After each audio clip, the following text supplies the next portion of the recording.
Tengo 74 años y hay una conversación, un momento de mi vida que ha vuelto a mi mente casi todos los días durante las últimas 3 décadas. No era largo. Mi padre solo dijo unas pocas palabras y en ese momento, frente a su cama de hospital, con el olor a desinfectante en el aire y el sonido bajo de su respiración, pensé que lo entendía, pero no tenía ni idea. Lo ignoré por completo durante 30 años enteros. Y hoy, mientras miro mis propias manos y veo cómo se parecen cada vez más a las suyas, finalmente sé lo que él estaba tratando de decirme. No era solo un consejo, era una advertencia sobre la trampa en la que yo, y quizás tú también en este momento, estaba a punto de caer. Mi padre se llamaba Antonio. Era un hombre de campo, de esos que tienen la espalda ancha y las manos ásperas como la corteza de un olivo. No hablaba mucho. Sus lecciones venían en forma de acciones: levantarse antes del amanecer, reparar lo que se rompía, cuidar de la tierra para que la tierra te cuidara a ti. Yo, su hijo, quería algo más. Quería huella, no tierra. Quería que mi nombre significara algo. La noche antes de que se fuera, me llamó a su lado.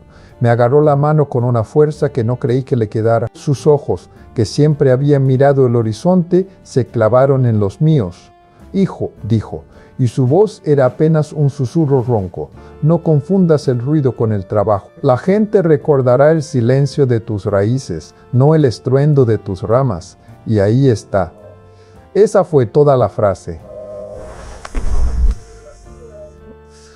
En ese momento, con 30 y tantos años y la cabeza llena de ambición, asentí. Pensé, sí papá, claro, humildad, lo entiendo.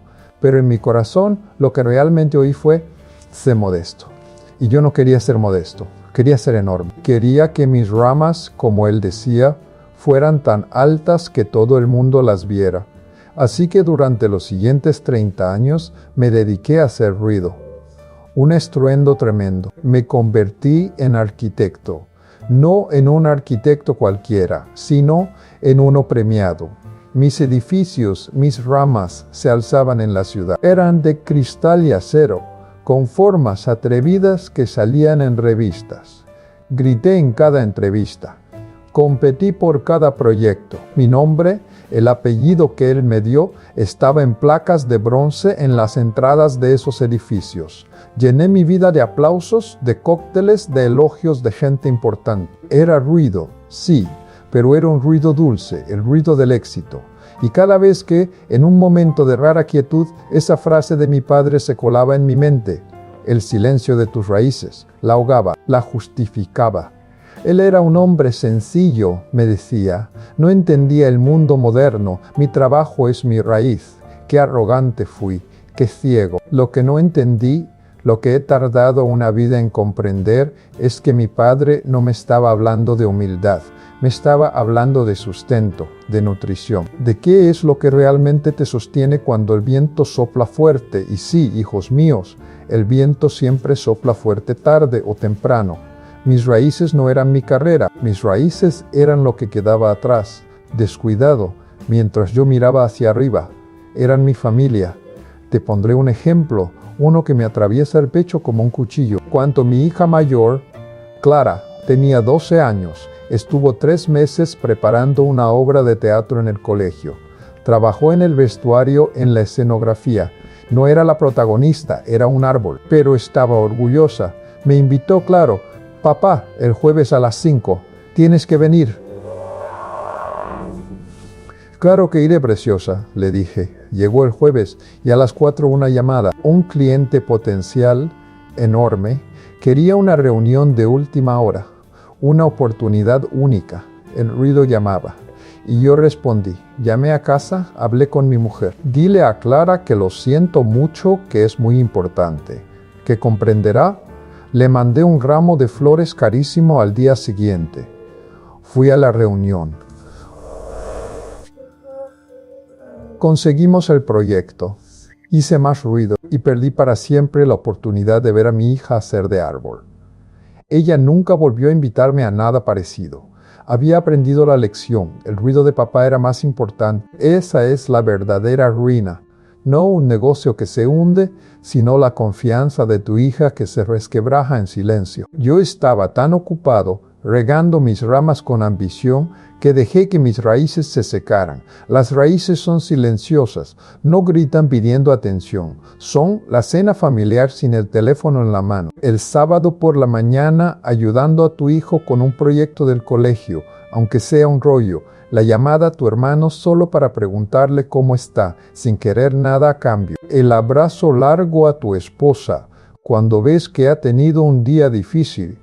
Cuidar de tus padres cuando envejecen, con la misma paciencia con la que ellos te enseñaron a caminar. Es el trabajo que no tiene placas de bronce, el trabajo del que nadie te va a hacer una entrevista. Es silencioso, constante y a veces aburrido. Y es lo único que cuando todo lo demás se viene abajo, te mantiene en pie. Porque el viento sí llegó, el estruendo, con el tiempo, siempre se apaga.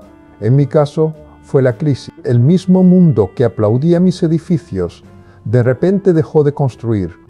Los proyectos desaparecieron. El teléfono dejó de sonar. El ruido se convirtió en un silencio ensordecedor. Y ahí estaba yo, en mi casa lujosa y fría, mirando a mi alrededor. Las placas de bronce no me daban calor. Los artículos de revista no me abrazaban. Lo único que quedaba, lo único real, era el silencio que había descuidado. Mi relación con mi esposa, desgastada por años de ausencia. Mis hijos, ahora adultos, que me trataban con una cortesía educada, como a un conocido algo importante, no como a un padre. Me sentí terriblemente solo, y fue en ese silencio aterrador donde por fin pude escuchar. Escuché el eco de la voz de mi padre, el silencio de tus raíces. Me costó años de pedir disculpas que no merecía que me aceptaran de inmediato. Años de tener que demostrar con acciones lentas y constantes que había cambiado. De aprender a estar presente sin un plan, sin un objetivo de negocio. Aprendí a escuchar, a preguntar cómo estás y a esperar la verdadera respuesta. A jugar con mis nietos en el suelo, a construir torres que se caen, no rascacielos. Y un día, hace no mucho, mi hija Clara, la de la obra de teatro, ahora con sus propios hijos, me dijo algo. Estábamos en el jardín y sin mirarme, ocupada plantando unas flores con su hijo, me dijo: «Me gusta tenerte aquí, papá, de verdad». No hubo trompetas, no hubo un título en el periódico, pero en ese momento sentí una paz, una solidez que ningún éxito profesional me había dado jamás. Era el silencio. Era el sonido de una raíz, fina y frágil al principio, volviendo a crecer. Era el sustento. Por eso te lo digo a ti, ahora. No esperes a que el viento tumbe todo para empezar a mirar hacia abajo. Mira tu vida en este momento. ¿En qué estás invirtiendo tu energía? ¿Estás alimentando el ruido? Las redes sociales, la apariencia, el qué dirán, el próximo ascenso a cualquier costo, la necesidad constante de validación externa. ¿O estás nutriendo el silencio? La mirada a los ojos de quien amas, la paciencia, la presencia, los ritos simples de cuidado, la construcción de una confianza que no se anuncia. Te haré la pregunta que yo me evité durante 30 años. Si hoy desapareciera todo el ruido de tu vida, tu trabajo, tus títulos, tus seguidores, tu estatus, ¿qué quedaría en pie? ¿Qué tan profundas y fuertes son tus raíces? Mi padre no era un hombre sencillo, era un hombre profundo. Y en su lecho de muerte me dio la llave para una vida entera. Una llave que tardé 30 años en atreverme a usar. No cometas mi error. No glorifiques el estruendo. El trabajo más importante de tu vida no hará ruido. Se desarrollará en las conversaciones tranquilas, en las rutinas aburridas y hermosas, en el suelo fértil y oscuro del amor diario. Empieza hoy. En este instante, apaga un poco el ruido del mundo y riega tu silencio.